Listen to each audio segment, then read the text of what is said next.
안녕하십니까. 존경하는 사람과 세상 회원 동지 여러분. 저는 진보 집권과 한국 사회 대전환 강좌를 맡아서 앞으로 진행하게 될 서울 수명고등학교에서 학생들을 가르치고 있는 교사 박정훈입니다. 저는 민중교육연구소 교육위원도 하고 있고요. 지금 화면에 제가 작년에 출간한 책을 이렇게 띄워놨는데 제 책을 한번 꼭 사보십사 하는 그런 취지보다는 이제 이 책에 있는 내용을 갖고 편집을 해서 지금 동지들이 받아보신 그 교환을 만들었습니다. 그래서 책을 소개해 드리는 거고요. 이 책의 부제가 1권은 이제 한국은 왜 학벌전쟁 사회가 되었나, 2권은 사회개혁 없이 교육개혁이 가능한가 라는 부제에서 볼 수 있듯이 최초로 한국 사회에서 학벌의 형성 과정을 나름대로 밝혀갔고, 그리고 교육개혁과 사회개혁의 관계를 나름대로 입증하려고 노력한 책입니다. 한번 읽어보셨으면 좋겠습니다. 진보당이 이제 고난의 시간을 보내고, 그리고서 2021년 7월에 진보 집권 전략 보고서라고 하는 보고서를 채택을 합니다. 이 보고서 내용은 이제 총 10개의 챕터로 되어 있고요. 그 중에서 저는 네 번째 챕터를 중심적으로 이야기를 하려고 합니다. 정권 교체를 넘어서 체제 교체의 진보 집권을 실현하자. 그리고 한국 사회의 어떤 새로운 상으로서 노동 중심의 자주평등 공화국을 건설하자. 이런 내용을 앞으로 6번에 걸친 강의에 담아보고자 합니다. 이 중에서 이제 노동 중심의 자주평등 공화국은 이렇게 총 12개의 주제로 표현되어 있습니다. 그래서 헌법 제1조, 3조, 19조에서의 어떤 영토 조항이나 사상의 자유, 또 국가보안법 이런 문제도 다루고 있고요.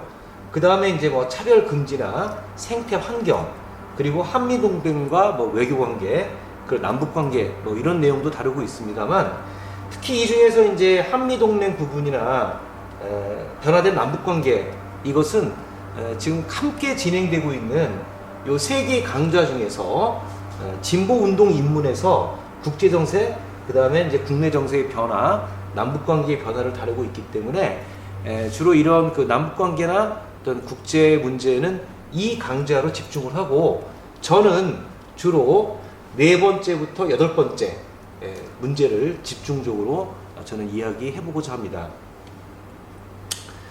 앞으로 진행될 이제 그 6번의, 오늘을 포함해서 6번의 강의를 간단하게 좀 안내를 드리면, 오늘은 이제 총론으로서 소멸과 절망이라고 하는 이런 주제로 한국 사회의 현재 문제가 무엇인가 하는 것을 말씀을 드리고, 다음 강의에서는 왜 한국 사회가 이렇게 극심한 불평등 사회가 되었나, 그래서 이제 소득 불평등과 자산 불평등 상태는 어떻고, 그리고 이러한 한국 사회가 체질 변화를 하게 된 결정적 사건인 1997년 외환위기 사태는 왜 발생했고, 그 이후에 한국 사회가 어떻게 변화했는지 하는 것은 다음 강좌에서 말씀드리려고 합니다.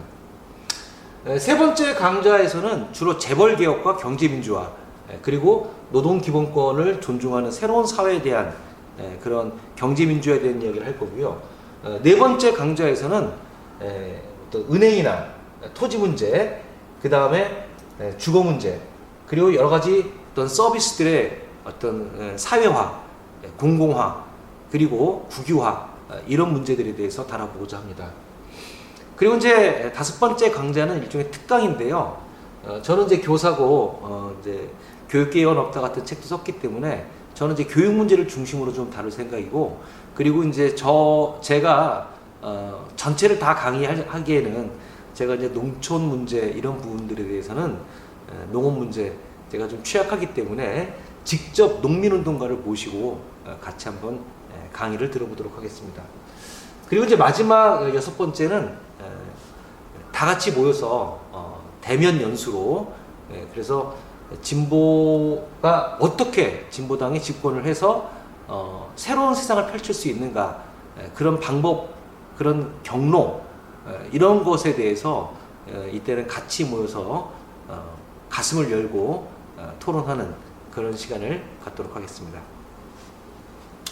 자, 그럼 이제 본격적으로 오늘 강의를 시작을 하도록 하겠습니다.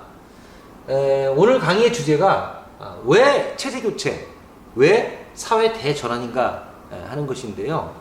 지금 보시고 있는 이 사진은 제가 그냥 이렇게 두 개의 인터넷에 있는 사진을 같이 맞춰놓은 편집한 사진인데, 저는 이 모습이 현재 한국 사회의 모습을 마치 이렇게 나무의 나이테처럼 딱 잘라서 보여줄 수 있는 모습이라고 생각합니다. 아이들이 태어나지 않아서 이렇게 개가 아이들의 자리를 차지하고 있고, 그리고 이 유모차에 노인들은 폐지를 싣고 다니는 이 모습이 바로 현재 한국 사회를 보여주는 또 나이테 같은 모습이 아닌가, 이런 생각이 듭니다. 그래서 이제 오늘은 첫 번째 소멸하는 대한민국, 그 다음에 이것이 왜 사회 체제의 문제인가, 그리고 현재 우리 한국 사회 체제를 이제 87년 체제라고 부르는데, 이 87년 체제의 한계와 그리고 왜 체제 전환이 필요한가 하는 것으로 마무리하고자 합니다. 먼저 첫 번째 주제, 소멸하는 대한민국인데요. 지금 보시고 있는 화면은 2023년도 12월 달에 미국의 뉴욕 타임즈에 실린 기사입니다. Is South Korea disappearing? 즉, 한국은 사라지는가? 라는 제목이 칼럼인데요. 이 칼럼에서 참 놀라운 얘기를 하죠. 현재 한국의 상태가 전 유럽 인구의 3분의 1이 감소했던 14세기 유럽의 흑사병 시절과 거의 비슷하다라고 하는 이야기를 합니다. 흑사병, 영어로는 이제 블랙데스라고 부르는데요.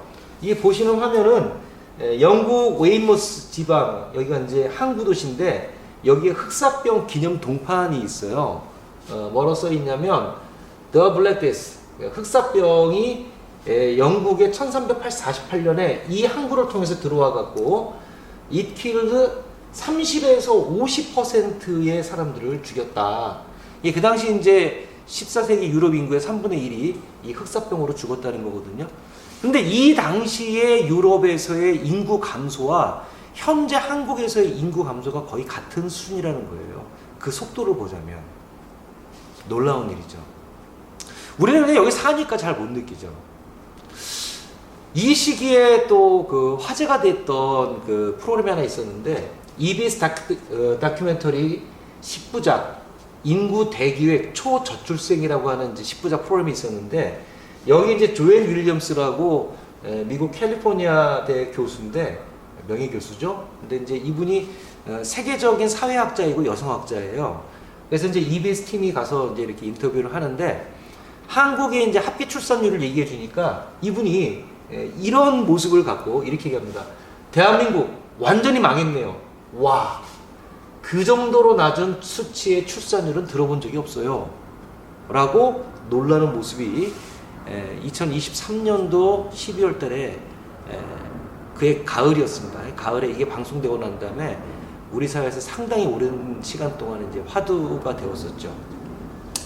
이 합계 출산율이라고 하는 것은 여성 한 명이 평생 동안 낳을 것으로 예상되는 이제 평균 출생아 수를 합계 출산율이라고 합니다.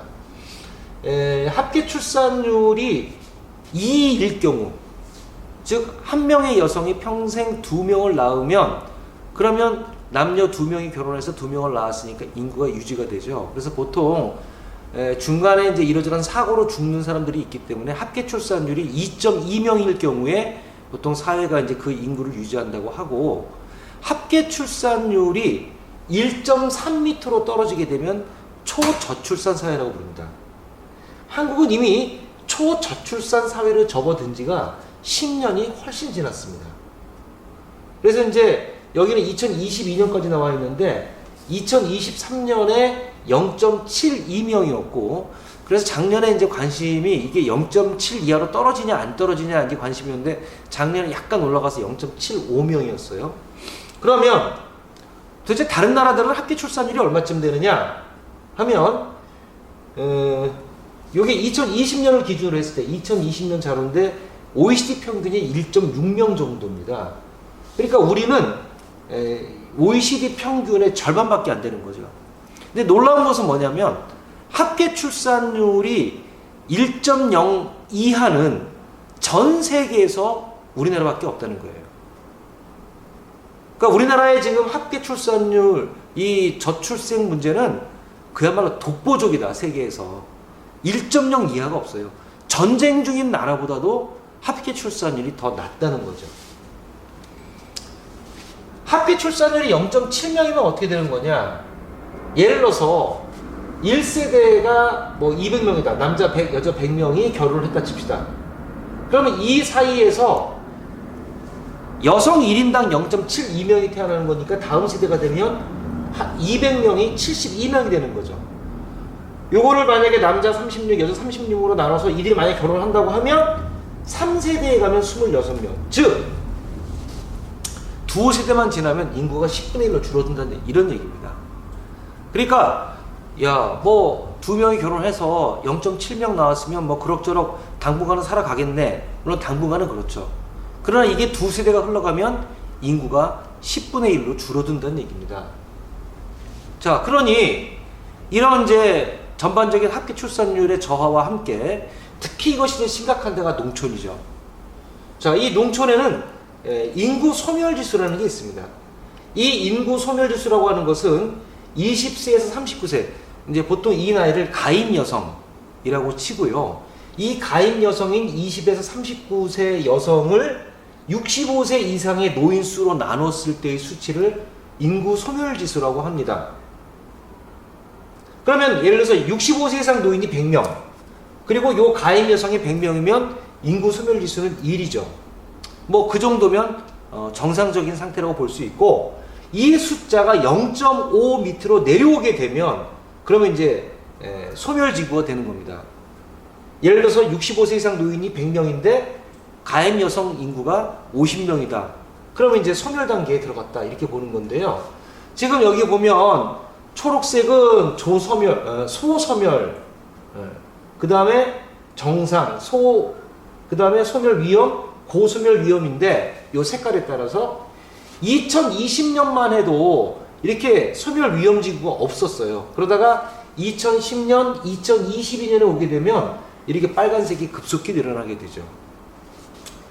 그래서 2024년 작년을 기준으로 봤을 적에 전국의 시군구 228개, 기초단체단체 수가 228개인데 이 시군구 228개 중에서 소멸 위험 지역이 무려 57%인 130곳이고요. 아주 고소멸 위험 지역 25%가 안 되는 곳이 무려 57곳입니다. 심각하죠. 그러니까 지금 우리가 뭐 남과 북만 분단이 된 게 아니고 사실 대한민국은 수도권과 비수도권으로 분단돼 있다. 수도권은 인구가 폭발 상태이고 비수도권은 거의 텅 비어 있는 그런 분단된 나라다, 이렇게 볼 수 있겠죠. 그러니 당연히 지방에 있는 학교들은 다 폐교를 하고 있죠. 지금 이걸 보면 이게 전교생 60명 이하. 전교생이 60명이면 이제 초등학교 6학년제니까 한 학년에 10명이죠. 한 학년에 10명이 안 되는 그런 학교들이 이게 2002년 요 회색이 2002년이고 요 주황색이 2022년인데 20년 사이에 학급당 학생 수가 10명이 안 되는 초등학교, 즉 전교생이 60명이 안 되는 초등학교가 무려 이렇게 548명에서 1362기로 늘어났고요. 전교생이 30명이 안 되는, 즉 한 반에 5명이 안 되는 학교도 무려 8.3% 512기가 되었다는 거죠. 오죽하면 서울에서도 지금 폐교하는 학교가 나왔겠습니까? 예. 당연히 예식장들, 이게 2018년부터 2023년까지 전국의 예식장의 4분의 1이 줄어들었고요. 그 다음에 산후조리원과 어린이집도 약 20%가 2018년부터 22년까지 줄어들었습니다. 뭐 이런 사례들은 뭐 유튜브에 보면 뭐 수도 없이 많이 나타나죠. 예를 들어서 이제 부산 같은 경우 놀라운 거는 이제 대한민국의 수도 서울 다음으로 두 번째 큰 도시가 이제 부산이지 않습니까? 근데 부산도 인구 소멸지구에 들어간 거예요. 그래서 이게 부산에 있는 하모니 웨딩타운, 2010년에 하모니 웨딩타운이 2023년에 시민 장례식장으로 바뀐 신문 기사인데요. 내가 젊었을 때 내가 결혼했던 곳에 어느 날 가보니까 장례식장이 돼버린 거예요. 그래서 이제 예식장은 장례식장이 되고, 이거는 이제 광주. 그러니까 이게 지금 무슨 뭐 어디 저 시골 얘기가 아니고 우리나라 제2의 도시라고 하는 지금 부산의 모습이고요. 그 다음에 이제 호남에서 제일 큰 도시 광주를 봐도 광주시 서구에 있는 아이미소 유치원이 미소실버 유아원으로 이렇게 바뀐 모습인데, 이 앞에 보면 이제 스쿨존, 어린이 보호구역, 하지만 여기 미소실버 센터라고 써있지 않습니까? 뭐 이런 것이 지금 현재 대한민국의 현실이죠. 근데 이제 이런 얘기를 하면 어떤 사람들은 야, 우리나라 인구 밀도 높은데 뭐 인구 좀 주는 게 오히려 나아지는 거 아닌가? 이런 얘기하는 분들이 있는데요. 뭘 정말 잘못 생각하고 있는 거죠. 노인 부양비라고 있습니다. 노인 부양비. 이게 뭐냐면 생산 연령 인구, 즉 15세에서 64세 인구가 100명이 부양해야 될 65세 이상의 노인 인구거든요. 그러니까 경제활동 인구, 생산 가능 인구 100명이 노인을 몇 명을 부양하느냐 하는 거를 노인 부양비라고 부르는데, 1970년생이면 현재 55세죠. 이 55세가 이제 앞으로 15년이 지나면 70세가 되겠죠. 그럼 2040년, 15년이면 금방 가거든요. 그러면 2040년이 돼서 1970년생이 이제 나이 70이 됐다. 그러면 그때 2010년생이면 그 나이 30이 될 거 아닙니까? 2010년생이 47만 명이에요. 이 47만 명의 2010년생이 무려 100만 명의 1970년생을 부양을 해야 되는 거죠. 그래서 이게 2020년 22.4명인데 지금 25년이니까 좀 늘었겠죠. 2020년에 생산 연령 인구가 부양해야 될 65세 이상 노인이 22.4명이었는데 앞으로 5년 후가 되면 40명, 15년 후가 되면 무려 60명을 부양을 해야 된다는 거예요. 이 사회가 존속이 가능하겠습니까? 네, 소멸 문제와 함께 절망 문제도 한번 따져보죠. 이게 이제 1985년 이후에 한국의 이제 자살률인데요. 보통 자살률은 인구 10만 명당 자살자 수를 따집니다. 보시면 우리나라가 1990년대까지는 자살 문제가 별로 중요한 사회적 문제가 아니었어요. 우리가 1990년대에 이제 OECD에 들어가는데, 이 보면 자살률이 급격히 늘어나는 몇 번의 계기가 있습니다. 그게 언제냐면, 이게 95년이죠? 97년 외환위기 직후에 자살률이 급증하고, 그 다음에 요때 2000년 초반에 이때 카드 대란 때 한번 자살률이 급증하고, 그 다음에 2008년 글로벌 금융위기 때 자살률이 급증해서 현재 우리나라의 자살률이 OECD에서 지금 한 20년째 1위입니다. 이게 2022년 기준으로 봤을 때 OECD 국가 중에서 랭킹 순으로 쭉 잡은 건데요. OECD 평균이 10만 명당 10.6명인데 우리가 거의 2배죠. 뭐 저는 이제 교사니까 이제 청소년들의 죽음에 많은 관심이 있는데, 며칠 전에도 부산에 어느 예고 학생 3명이 생을 비관하면서 너무나 경쟁 교육이 힘들다 그러면서 이제 3명이 투신해갖고 도반 자살을 한 그런 사건이 있었는데, 우리나라가 2000년대 초반에 이미 청소년 자살이 교통사고보다 더 사망자가 많아졌어요. 뭐 그 이유는 뻔하죠. 여기 이제 매년 어린이날이 되면 그 어린이 삶의 만족도를 조사하거든요. 이게 이제 방정환 재단에서 조사한 OECD 22개국을 조사했더니 우리나라 어린이들의 삶의 만족도가 22개 나라 중에서 꼴찌였다. 이것이 이제 이렇게 사망으로 나타나게 되는 거죠. 심각한 건 노인들입니다. 2023년에 노인 인구 10만 명당. 자, 우리나라 지금 현재 평균 몇 명이에요? 22.6명인데, 그럼 누가 이렇게 자살을 더 많이 하느냐면 노인들입니다. 60대, 70대, 80대. 정말 저는 이 그래프를 볼 때마다 너무 서글픈데, 80 이상이면 사실 이제 돌아가실 날도 많지 않았는데, 이 나이에 생을 이렇게 많이 마감한다는 거예요. 얼마나 가슴 아픕니까? 그냥 가만히 있어도 어차피 점점 쇠약해져서 죽음으로 가고 있는데, 그 생을 나이 80이 넘어서 이렇게 끊고 있다는 거 아니겠습니까? 이유가 뭐냐? 빈곤 때문입니다. 우리나라의 노인 빈곤율은 OECD 국가에서 압도적입니다. 이 빈곤율이라고 하는 것은 그 사회 중위소득의 50% 이하의 소득자를 빈곤이다 이렇게 부르는 거거든요. 원래 빈곤이라는 것은 상대적 개념입니다. 그 사회 중위소득의 50% 이하의 소득을 가진 사람들을 이제 빈곤자다 이렇게 부르는데, OECD의 노인 빈곤율이 평균 14.8%인데 우리나라는 43.8%. 뭐 압도적이죠. 압도적이에요. 바로 이와 같은 노인들의 빈곤이 이런 자살을 부르고 있다. 그러면 이와 같은 이런 자살은 왜 이렇게 삶의 절망을 하게 될까요? 이게 이제 우리나라 1인당 GNI, 1인당 국민 총소득 금액인데요.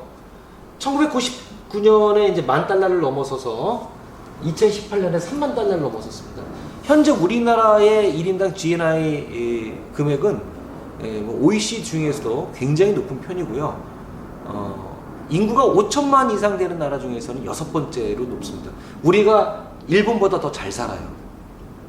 그런데 왜 우리 사회는 이렇게 절망적일까요? 그거를 알려줄 수 있는 되게 객관적인 수치가 유엔에서 매년 발간하는 세계 행복 보고서입니다. 뭐 인간의 행복을 어떤 그 수치로 매길 수 있는지에 대해서는 뭐 다양한 의견이 있을 수 있겠습니다만, 어쨌든 매년 매겨보면 거의 매년 비슷하게 나와요. 보면 한국인의 행복 지수는 유엔 산하 국가들 중에서 무려 61입니다. 그러니까 경제적으로는 매우 풍요로우나 삶의 만족도는 매우 낮다는 거죠. 그런 것들을 표현하고 있는 젊은이들의 여러 가지 다양한 신조어들, 은어들이 있죠.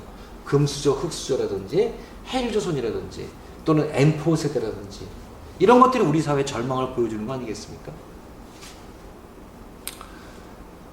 이것도 참 되게 충격적인 도표인데요. 한국, 중국, 일본, 미국이 대체로 좀 입시 경쟁이 치열한 나라입니다. 그래서 이 4개 나라에 각 나라별로 대학생 1000명들에게 물어봤어요. 너의 고등학교 생활은 함께하는 광장이었냐? 거래하는 시장이었냐? 사활을 건 전쟁이었냐? 이렇게 셋 중에 선택하라고 물어봤더니 미국, 중국은 한 40%가 사활을 건 전쟁이었다. 오히려 일본은 경쟁이 많이 약화됐습니다. 유도리 교육이라고 해갖고 여유 교육. 그래서 이제 일본이 좀 이런 경쟁이 약화된 반면에 우리는 무려 80%가 자기의 고등학교 시절을 사활을 건 전쟁이었다. 이렇게 말하자면 교육이 학교가 전쟁이라는 거죠. 그러니까 학생들이 저렇게 많은 수가 자살을 하게 되는 거죠. 그럼 한번 이제 돌아보겠습니다. 정부가 우리나라 이런 저출생 문제가 심각하다는 것을 인식하고 정부의 이제 저출생 고령화위원회라는 걸 만들고 관련 법규를 만들어서 이와 관련된 예산을 쓰기 시작한 게 2006년부터입니다. 이 2006년부터 2022년까지 이 긴 시간 동안에 저출산 관련한 예산을 무려 380조를 썼어요. 그런데 합계 출산율은 계속 낮아졌습니다. 한 번도 반전이 없었어요. 왜 그랬을까요? 왜 이렇게 많은 돈을 쏟아붓는데 왜 이 저출생 문제는 계속 끊임없이 추락을 해왔을까요? 그것은 민주당의 저출생 대책만 봐도 알 수 있습니다. 뭐 국민의힘이야 별로 볼 것도 없고 이거 보시면 모든 신혼부부에게 가구당 1억 원을 대출해줍니다.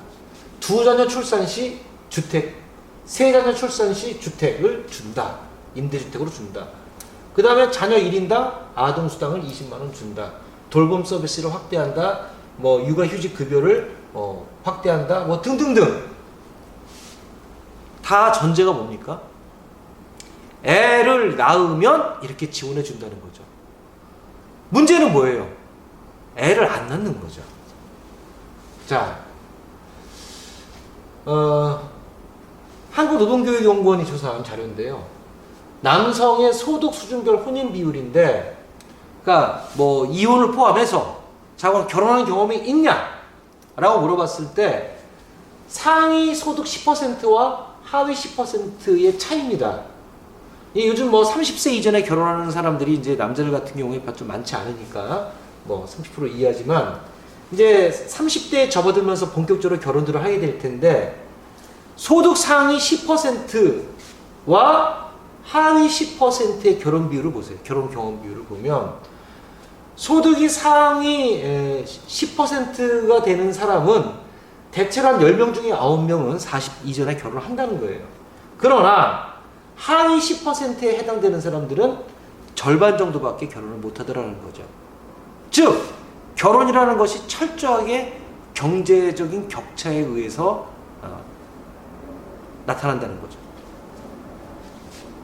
이거는 이제 2016년도에 한국노동사회연구원에서 작성한 보고서인데요. 이거 보면 소득 1분위 월평균 50만원 이하부터 월평균 624만원 이상 10분위까지를 쭉 보니까 결혼한 비율이 어떻습니까? 소득이 높을수록 결혼을 많이 했다는 거죠.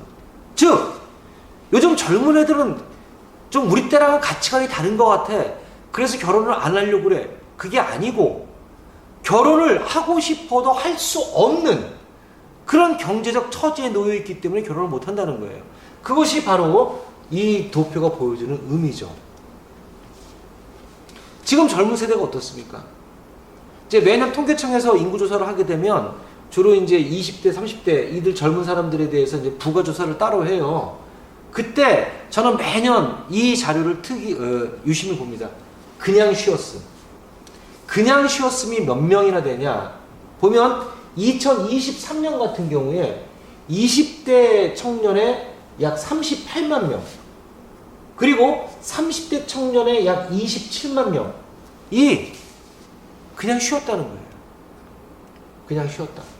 자, 이게 2023년도 청년층 15세에서 29세 이제 부가조사 결과인데 학교를 졸업하고서 38.6%는 백수 상태라는 거예요. 취업 경험이 있다 하더라도 취업한 직장이 전공과 매우 불일치가 39.7, 약간 불일치가 12.7. 그러니까 직장 생활에 불만이 많을 수밖에 없겠죠. 첫 직장의 계약직이나 한시적 일자리가 46%. 첫 직장의 월급이 최저임금인 200만 원도 안 되는 사람이 절반이 되고요. 150만 원 이하도 15.7%가 됐다는 거예요. 그래서 첫 직장의 근속기간이 1년 2개월. 그리고 그만둔 이유는 보수와 근로시간의 불만이 거의 절반이라는 거죠. 아니 이러니 직장에 취업도 안 돼. 취업해도 1년 2개월 만에 평균적으로 나와. 그리고 임금이 최저임금 수준도 안 돼. 근데 무슨 결혼을 생각해요. 그러니 380조를 아무리 쏟아부어도 결혼하면 뭘 해준다는 게 이 청년들에게 무슨 의미가 있겠습니까?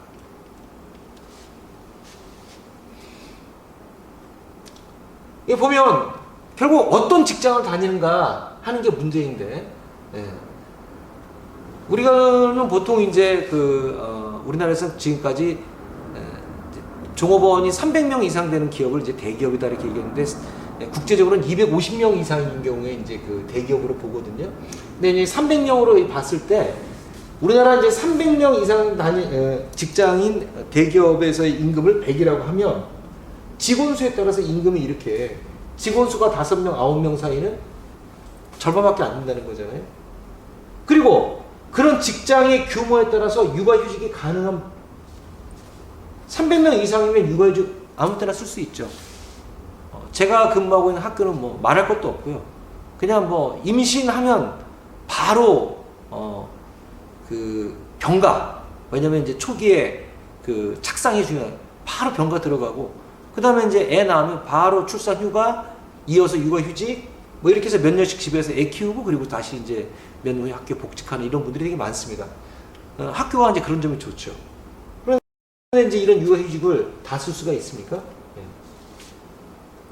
그런데 외국 같은 경우에는 종업원 250명 이상의 대기업 기준으로 봤을 때 그 대기업이 OECD 평균 약 전체 기업의 32.2%인데 우리나라는 13.9%. 매우 열악하지 않습니까?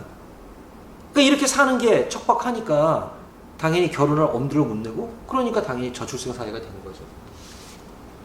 그런 거는 인구 소멸 지수를 비교해봐도 알 수 있어요. 세종, 대전, 충북, 충남 비슷한 곳들 있지 않습니까?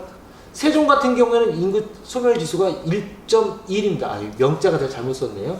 1.1인데요. 세종이 어떤 곳이에요? 공무원들이 모여 사는 곳이잖아요. 공무원들이 모여 사는 곳이니까 여기가 인구 소멸 지수가 그나마 우리나라에서 그나마 높은 거죠. 평균이 0.7일 때 여기는 1.1 정도가 되는 거죠. 뭐 농촌은 말할 것도 없고요. 그러면 이제 이런 저출생 고령화 문제가 얼마나 심각한 문제인가 조금 더 이제 심화 탐구를 해보도록 하겠습니다. 사실 지금 이 강의를 듣고 있는 분이 나이가 한 40대쯤만 돼도 사실 이런 고령화 문제에 대해서 깊이 고민해 볼 시간이 없었을 거예요. 저는 이제 내년이 환갑이고 정년이 2년 반 남았거든요. 사실 저는 이제 길을 걷다가도 문득 이렇게 은퇴 후에 뭐 하지? 네, 그런 생각을 합니다. 저한테 이런 은퇴 이후의 삶은 이제 바로 눈앞에 다가온 삶인데요. 2023년 4월에 기획재정부하고 KDI가 낸 보고서가 있어요. 중장기 개혁과제 국민인식 연구인데, 현재 우리나라에서 가장 심각한 문제가 뭐라 이렇게 물어봤을 때 첫 번째가 저출생 고령화, 47.9%가 여기에 답을 했습니다. 우리는 지금까지 보통 사회적 양극화 문제일 것이다. 근데 양극화보다 2배 가까이가 저출생 고령화 문제라고 생각을 했습니다. 저성장 문제는 그거보다 더 낮고요. 사람들의 생각이 이래요. 좀 다르죠. 우리는 늘 맨날 뭐 비정규직 철폐하라, 뭐 이런 얘기 하다 보니 우리는 이제 사회의 양극화 문제가 제일 심각하게 느낄 것이다 이렇게 생각하는데, 사람들이 느끼는 평균적으로 가장 심각한 우리 사회 문제는 저출생 고령화라는 거죠. 그래서 이제 심각하면 어느 정도 심각하다고 생각하느냐 라고 물어봤을 때, 저출생 고령화는 매우 심각하다와 심각하다가 합쳐서 95.8%인데요. 예를 들어서 부익부 빈익빈 불평등 문제 같은 경우에는 매우 심각하다가 46.6%예요. 뭐 지구온난화 같은 경우 37%. 그러니까 심각한 정도가 아니라 매우 심각하다 이렇게 본다는 거죠. 이거를 뭐하고 비교해보면 사람들이 지금 의식 변화를 알 수 있냐면, 이게 지금 2023년도에 조사한 자료지 않습니까? 2023년도에 10년 전을 보면 문화체육관광부가 조사한 한국인의 의식가치관 조사 결과를 보시면, 현재 당면은 가장 심각한 문제가 뭐냐라고 물어봤을 때 2013년만 해도 일자리였어요. 두 번째가 빈부격차였고. 근데 10년 만에 이렇게 바뀐 겁니다. 이거는 한국의 노동운동을 봐도 금방 알 수 있습니다. 2023년도에 현대차 노동조합의 단체 교섭 요구안을 보면, 뭐 여기 임금 인상 요구도 있지만 별도 요구안에서 가장 강조한 건 뭐냐면 국민연금 수령과 연동한 정년 연장입니다. 만 64세. 솔직히 요즘 저희 나이 또래 사람들 만나면 교사들 빼고 대부분 다 화제가 너 퇴직 후에 뭐 할 거니? 너 연금, 국민연금 얼마 받니? 다 이 얘기입니다. 국회 앞에서 현대자동차가 이렇게 집회를 하는 이유가 뭡니까? 정부와 국회는 정년연장 입법화를 신속히 시행하라. 전국금속노동조합, 현대차, 기아차, 한국GM-G입니다. 이게 현재 자동차 회사들의 가장 큰 요구사항이죠. 보실래요? 2023년도 1월 달에 어떤 일이 있었냐면, 프랑스에서 마크롱 정부가 노동자들의 정년을 연장해 버렸습니다. 물론 이제 더 노동자들을 분노케 한 것은 이것이 국회와의 합의 없이 뭐 일방적으로 했다는 것도 굉장히 국민들을 화를 내게 만들었지만 프랑스 국민들은 정년 연장을 반대하면서 총파업을 했습니다. 왜 우리가 연금을 부었는데 더 많은 일을 해야 되느냐? 그러면 한국 노동자들은 이게 지금 뭐 현대차나 기아차만 그렇겠습니까? 네. 거의 지금 대부분의 많은 노조들 좀 그래도 그나마 낫다고 하는 이런 대기업 정규직 노동자들도 다 정년 연장을 요구합니다. 그럼 왜 우리는 정년 연장을 요구하고 프랑스 노동자는 정년 연장을 반대할까요? 우리나라 사람들이 뭐 근면 성실해서 그렇습니까? 노후가 준비가 안 돼 있는 거죠. 소위 퇴직 이후에 연금이 소득 대체율을 보면 프랑스 같은 나라는 은퇴를 해도 현업에 있을 때의 60%는 받는다는 거예요. 우리는 31%입니다. OECD 평균은 50%예요. 절반은 받는다는 거죠. 보시면 자기 노후생활 준비가 돼 있냐? 14% 전혀 안 됐다. 38.6% 잘 돼 있지 않다.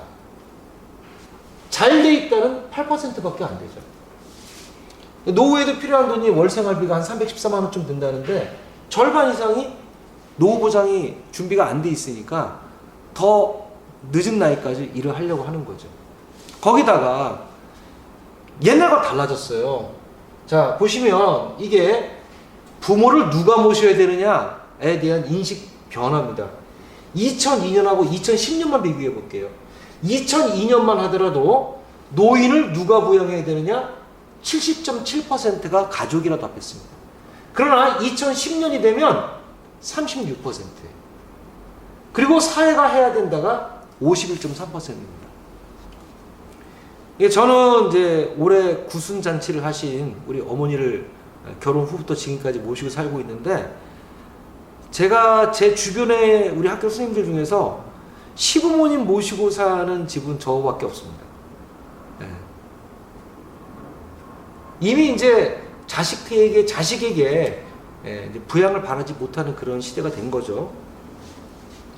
그래서 부모를 부양할 책임이 자식에게 있다라는 거에 대해서 2007년에는 절반이 동의했는데 2022년이 되면 20% 정도밖에 동의하지 않는다는 거예요. 그러면 왜 노인들은 더 일을 하려고 할까요? 그 현실을 보면, 자, 65세에서 69세 노인들의 고용률을 보면 한국이 1등이에요. OECD 국가 중에서. 70에서 74세 노인도 마찬가지로 고용률이 한국이 1등이에요. OECD에서. 노인 빈곤율은 OECD에서 1등이에요.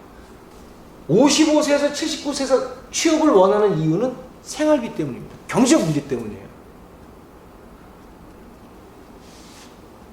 그 다음에 노인들을 위해서 쓰고 있는 사회 공적 자금을 보면 우리나라는 OECD 평균이 GDP의 7.7%인데 우리나라는 2.2%에 불과합니다.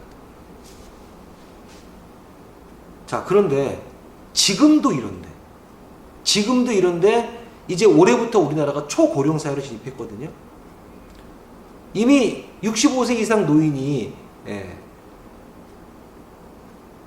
1,000만 명을 넘어섰어요. 정말 눈물 나는 이야기는 1970년도만 하더라도 우리나라 사람들의 평균 수명이 65세 정도였거든요. 그 이후에 이제 매년, 그러니까 2년에 1년, 한 살씩 늘어나서 지금 우리나라 사람들의 평균 수명이 80세를 넘어간 지 오래됐습니다. 여성들 같은 경우에 한 86세, 남성은 한 80세쯤 되는데, 저희 어머니가 지금 올해 90인데 저희 어머니 100세까지 가실 것 같아요. 건강하시거든요. 그러면 인간이 100세까지 살 수 있는 건 축복이잖아요. 그런데 우리나라에서 100세 시대가 축복입니까? 재앙입니까? 100세 시대가 축복이 되려면 나이 먹어서 노인이 됐을 때 편안하게 사회가 그 노인을 돌봐야 되는데, 나이 들어서 저렇게 폐지를 주소해야 된다면 과연 그 노인의 삶이 행복이라고 할 수 있겠습니까? 과연 우리 사회가 이 문제를 해결할 수 있을까요? 지금 우리 사회는 어디로 가고 있습니까? 2022년도 오마이뉴스가 뽑은 그의 인물입니다. 아마 기억하실 거예요. 대우조선 하청 노조의 부지회장 유치환 동지. 자신을 이렇게 쇠창살에 가둬가면서 투쟁하지 않았습니까? 그런데 이제 유모차에다 개를 싣고 다니면서 반려동물이 1000만인 시대입니다. 반려동물 1000만 시대. 저는 도무지 솔직히 저는 이 용어를 못 받아들이겠어요. 저는 물론 집에 동물도 안 키우지만 반려라고 하는 건요. 우리가 반려자. 이게 반려자는 아무에게 쓰는 게 아니지 않습니까? 부부 사이에 쓰는 거잖아요. 인생을 함께 걸어가는. 근데 동물하고 인생을 반려를 합니까? 제가 어디 교육을 갔는데 제가 뭐 얘기하다가 애완동물 이렇게 얘기했더니 갑자기 어느 청년이 손을 번쩍 들고서 애완동물 아닙니다! 반려동물입니다! 그래서 제가 기가 막혀갖고 예 알겠습니다 라고 했지만 도대체 우리 사회는 누구를 위한 사회입니까? 동물은 반려자가 되고 인간은 이렇게 살아야 되는 겁니까? 이 사회가 정상입니까? 그러니까 저는 반려동물이라는 말을 쓰지 않습니다. 저도 한 고집 하거든요. 말하자면 애는 안 낳고 초저출생 사회에다가 이렇게 동물을 1000만 마리나 키우면 개와 고양이가 지금 1000만 마리 넘어간다는데 그럼 이게 동물의 왕국이지 이게 인간의 왕국이겠습니까?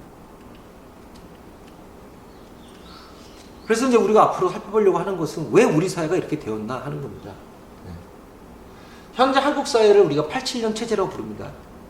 87년 체제는 어떤 체제냐? 87년 6월 항쟁을 통해서 군부 독재가 끝나고 그리고 이제 대통령을 우리 손으로 뽑는 그러면서 사회 전체가 민주화된 사회죠. 이때 말하는 민주화라고 하는 것은 절차적, 형식적 민주주의입니다. 그러나 실질적 경제적 민주화는 아니죠. 그래서 이제 87년 체제라고 하는 것은 이런 절차적, 형식적 민주주의는 달성했지만 그러나 내용적, 실질적, 경제적 민주주의는 달성되지 않은 그런 사회를 우리가 87년 체제다 이렇게 얘기하고 과연 여기에서 이 책임이 국민의힘 이 세력에게만 있겠냐 저는 이거를 우리들이 이제 물어야 되는 그런 시간이라고 생각합니다. 2020년 총선이 끝나고서 그 당시 민주당이 180석 가까이를 얻었죠. 이제 그 총선이 있던 날 밤에 저하고 아내하고 이제 산책을 하면서 저는 기억을 못 하는데 제 아내가 그랬대요. 여보 이제 좀 뭐 좀 달라지겠지? 근데 제가 그랬답니다. 글쎄 쟤들 아무것도 안 할걸? 라고 제가 말을 했대요. 저는 기억을 못 하는데. 이제 저희 아내가 정말 내 남편은 반골은 뭐 반골이라 하더라도 좀 너무 까칠하지 않나? 그러면서 좀 약간 제가 창피했대요. 내 남편이 왜 저렇게까지 시니컬하게 얘기하는가? 그래도 민주당 잘하면 좋을 텐데. 근데 저는 글쎄 쟤들 아무것도 안 할 텐데 뭐 라고 얘기를 했는데 1년 지나서 저에게 그 얘기를 하더라고요. 당신 말이 맞았다. 정말 아무것도 안 하더라. 180석을 갖고 아무것도 안 하더라. 대표적인 게 전태일 3법 아닙니까? 그 중에서 유일하게 그러니까 5인 미만 사업장에도 근로기준법을 적용하라. 그리고 간접고용, 특수고용 노동자들의 노동기본권을 보장하라. 그리고 산재 사망 왕국을 벗어나자 했더니 요 산재 관련해서만 이상하게 법을 틀어서 통과시키고 이런 법들 아예 논의도 안 하다가 그리고 정권 뺏기고 나서야 뭐 노란봉투법이니 뭐니 하면서 그러니까 저는 당연히 노란봉투법 통과된 거에 대해서 뭐 잘 됐다 꼭 됐으면 좋겠다라고 생각을 하지만 안 될 거 알고 한 거 아니에요? 윤석열이가 당연히 거부권 할 거 알면서 집권했을 때 뭐하고 저는 또 두고 볼 겁니다. 지금 이재명 정부 출범하고 자기들이 원하는 걸 막 신속하게 하지만 이 노란봉투법 정말 제대로 통과시킬 건지 한번 지켜보고자 합니다. 우리는 지난 12월 3일 날 발생한 내란 사태 이후에 지난 반년 동안 정말 숨가쁜 삶을 살아왔습니다. 너무 놀랬죠. 정말 내 인생에 다시 쿠데타를 보려 했는데 봤지 않습니까? 아니 이게 어떻게 가능하죠? 도대체 이 사람들은 어떻게 대통령이 된 거예요? 정치 경험도 전무하고, 그리고 이들이 조국 사태를 일으켰을 때부터 우리는 이들이 얼마나 나쁜 놈들인 줄 알았잖아요. 그런데 이렇게 인간은 개처럼 취급하고 개를 그렇게 사랑하신다는 이분들이 어떻게 대통령이 될 수 있었습니까? 이유는 딱 하나죠. 문재인 정부의 아파트 값이 폭등했기 때문이죠. 아니 집값이 2배를 뛰었는데 그 정권을 심판 안 할 수 있습니까? 사람들이 윤석열이 모자라다는 걸 몰라서 찍었습니까? 아파트 값이 2배가 뛰었으니 당연히 심판을 해야 마땅한 거죠. 저는 이분은 그러질 않길 바라지만 또 지켜봐야죠. 자, 그래서 지금 이 87년 체제라고 하는 것이 결국 이제 노태우, 김영삼 10년, 그 다음에 김대중, 노무현 10년, 이명박, 박근혜 10년, 윤석열 5년, 그리고 이제 이재명 5년이 시작이 됐는데, 이렇게 이제 보수 양당이 번갈아 집권하면서 결국 이 두 정치 세력이 함께 헬조선을 만들었지 않습니까? 예를 들면 민주당은 헬조선을 벗어나려고 무지 노력했는데 국민의힘 혼자서 한 거예요. 한쪽은 눈치 안 보고 막 밀어붙이는 세력이고 한쪽은 슬금슬금 눈치 보면서 따라가는 세력이었다는 것이지, 둘 다 과연 이 헬조선을 만드는 데 책임이 없다고 할 수 있겠냐. 이제 앞으로 2강에서부터 그런 걸 따져보려고 합니다. 자, 오늘 이야기한 거 좀 정리를 해보도록 하겠습니다. 외환위기가 28년 지났습니다. 2015년 헬조선이라는 용어가 등장을 한 지 10년이 지났습니다. 한국 사회는 세계에서 유례없는 초저출산 고령화 사회가 되었습니다. 지금 같은 체제로는 한국 사회를 유지할 수 없고요. 기존의 정치 세력끼리 정권을 주고받는 이 시스템으로는 현실이 바뀌지 않는다. 이 87년 체제, 그리고 97년 외환위기 체제를 넘어서는 새로운 발상과 새로운 정치 세력의 확장만이 한국 사회의 답이 될 거다 하는 것이 제가 오늘 드리고자 하는 말씀의 요지이고, 그 마지막으로 좀 이제 스스로 한번 이렇게 교재를 보시면서 정리를 해보시기 바랍니다. 지식 정리와 제가 논리 정리.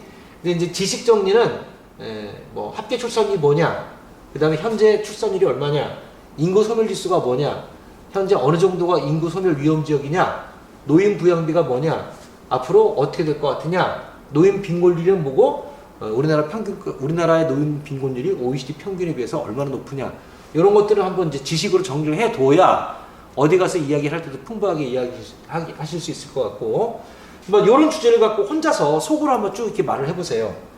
왜 저출산 고령화 문제가 심각한 사회적 문제인가? 왜 그동안의 정부의 저출산 고령화 정책이 백약의 무효였나? 그리고 왜 기존 양당으로는 한국 사회 소멸과 절망을 해결할 수 없는가? 이런 것들을 혼자서 이렇게 논리를 자꾸 말씀을 해 보셔야, 그래야 이제 나중에 뭐 마을 주민을 만나건 또는 친구분들을 만났을 때 조리 있게, 그래서 새로운 어떤 사회 체제가 필요하다, 사회 체제를 전환해야 된다, 그것을 앞으로 진보당이 해내야 된다, 뭐 이런 얘기를 자신 있게 할 수 있지 않을까. 그래서 앞으로 이제 매 강좌마다 마지막에는 이러한 내용의 한번 자기 정리 시간을 이렇게 꼭 갖도록 하시기 바랍니다. 자, 지금까지 꽤 긴 시간이었는데 저의 이야기를 들어줘서 감사합니다. 다음 강좌 때 뵙겠습니다.